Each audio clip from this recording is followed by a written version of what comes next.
Hello guys! Hello Far Sign, Leo R. Sagittarius. Welcome dito sa aking channel, Kapalaran 888. Alamin natin kung anong messages, vibration, gabay energy para sa inyong lahat. Ito ay message sa araw na ito. Okay, Friday. Wow, high honor.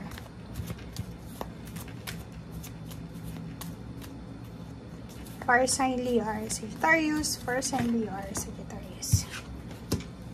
Okay.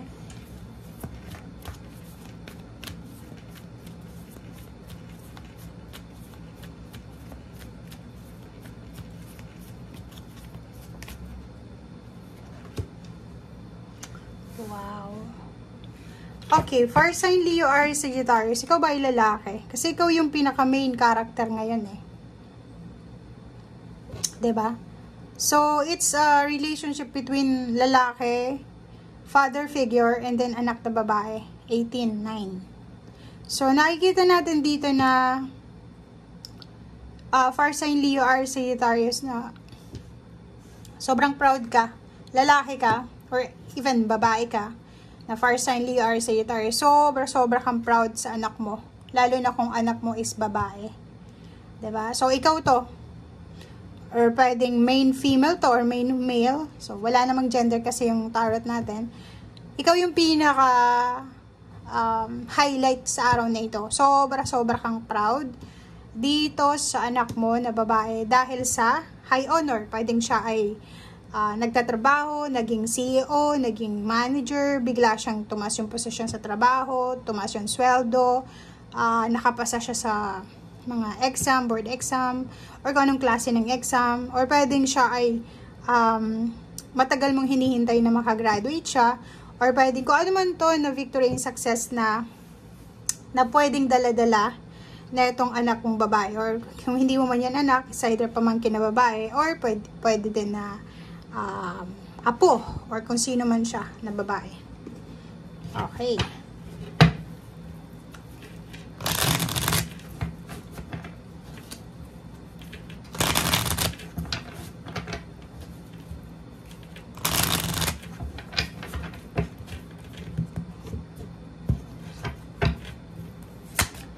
Okay. Kaso lang, nakikita natin dito, medyo may mga far sign dito na medyo meron silang parang ano to dito, grudges or resentment, galit sa pera.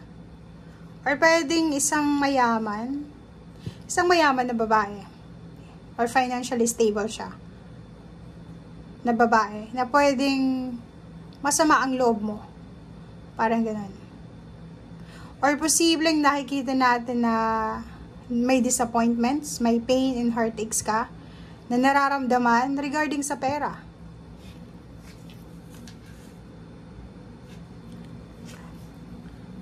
Okay? So, yung iba naman sa inyo dito, sobra kayong busy sa araw na ito. Multitasking.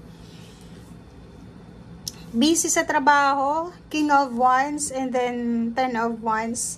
Ito yung dalawang barahan na sobrang busy ka sa ginagawa mo. Wala kang time para mag-rest, or wala kang time para makipag-usap, makipag-chismisan, or kano pa man. Kasi abala ka sa ginagawa mo.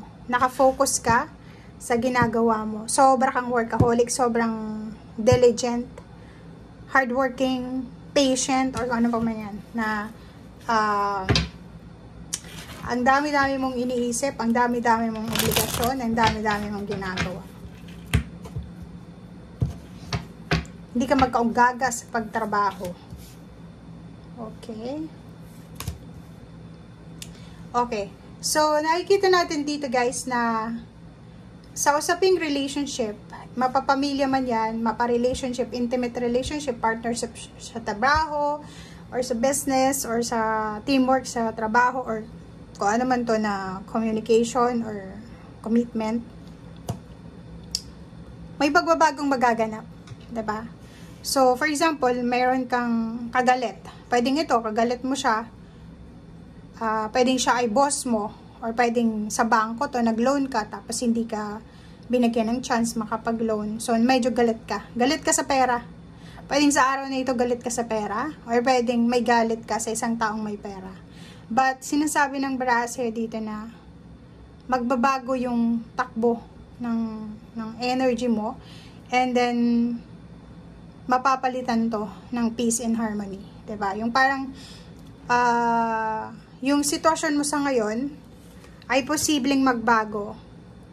'Di ba? Kung halimbawa dati ay sobra kang nag-struggle sa usaping pera, ang dami-daming issue sa pamilya, posibleng maayos ito.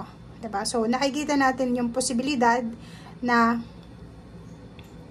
yung pamilya mo na gumigewang-gewang dahil sa hindi siya stable, hindi balanse, may mga away, inggitan, backstabbing, tampuhan, mga nagsusulsol dito, sulsol doon, ay posibleng maayos yan. So, may mga paparating ditong selebrasyon. It's either reunion, birthday celebration, wedding anniversary, wedding, fiesta, or kung ano man itong mga selebrasyon, ang posibleng maging daan para magkaayos-ayos. And mabago yung takbo ng relationship po. Kaso lang, may temptation dito. May posibleng reunion or may reconciliation or apology or kung ano pa man. Kaso lang, merong temptation. Pwedeng may dumating sa yung balita galing sa isang Capricorn. And itong Capricorn na to ay sobra siyang temptress kung babae siya. Temptor siya kung lalaki. Parang siya yung magiging daan para sirain yung dapat i-celebrate mo. Diba? So, mag-iingat ka, lalo na sa araw na ito, sa pakikipag-usap sa mga earth signs, especially yung mga Capricorn. Kasi pwede silang magsinungaling. Sisirain nila yung, yung, tawag dito, sisirain nila yung diskarte mo. Mag-iingat ka talaga kasi it's either, kung makikita mo dito, happy family ka nakikita mo na masaya ka, masaya yung pamilya mo, masaya yung relationship mo, lalo sa love life. Ang problema is darating ito. Darating yung solsol, darating yung message, darating yung kwento. Alam mo, yung asawa mo, yung boyfriend mo, yung girlfriend mo, nakita ko may kasamang iba. Parang ganun. So, yun yung isang example dito. Trabaho ganun din diba? Ang magiging parang disappointed ka, or medyo makakaramdam ka ng sama ng loob, lalo doon sa mga inaasahan mong tao, like sa boss mo, sa kaibigan mo, lalo na kung uutang ka ng pera kasi hindi ka nila pagbibigyan. Kasi may nagsabi sa kanila na hindi ka magbabayad or ganito ganyan. So, maraming tao yung ibabackstab ka, lalo na sa usaping relationship and money. So, yun ang kailangan mong maging aware ka sa araw na ito, sa mga taong ito. Okay, so thank you for watching, guys. Bye!